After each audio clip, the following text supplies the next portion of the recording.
بسم الله الرحمن الرحيم. عن أبي هريرة رضي الله تعالى عنه قال قال رسول الله صلى الله تعالى عليه وسلم: ما أنزل الله داء إلا أنزل له شفاء. رواہ البخاری۔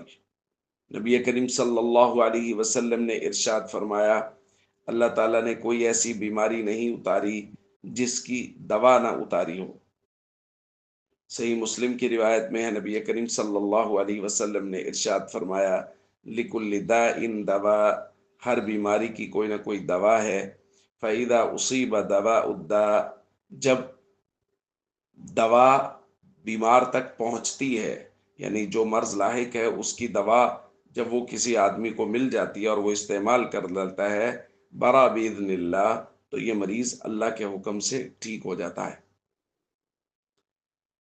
تو دوستو، نبی کریم صلی اللہ علیہ وسلم نے بیان فرمایا کہ جس بیماری کو بھی اللہ نے اتارا ہے اس کے ساتھ ساتھ اس کا علاج بھی اتارا ہے۔ اب یہ ہے کہ انسان کوشش کرتا رہے علاج کرنے کی، جہاں کہیں وہ علاج اس کو دستیاب ہو جائے گا، وہ دوا جو اس بیماری کے لیے اللہ تعالیٰ نے بنائی ہے، جس چیز میں اس کے لیے شفا رکھی ہے، جب وہ اس تک پہنچ جائے گا وہ اللہ کے حکم سے ٹھیک ہو جائے گا۔ یہاں یہ بات بھی ذہن میں رکھیے کہ نبی کریم صلی اللہ علیہ وسلم نے عقیدہ پہ کتنی زبردست محنت کی ہے کہ حضور علیہ الصلوۃ والسلام نے فرمایا، ہر بیماری کی دوا اللہ نے اتاری ہے۔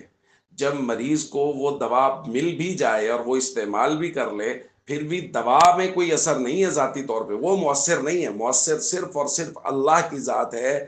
اس لیے فرمایا برا باذن اللہ، وہ شخص ٹھیک تو ہو جائے گا لیکن اللہ کے حکم سے۔ یہ نہ سمجھے میں اس دوا سے ٹھیک ہوا، وہ اللہ کے حکم سے ٹھیک ہوا ہے۔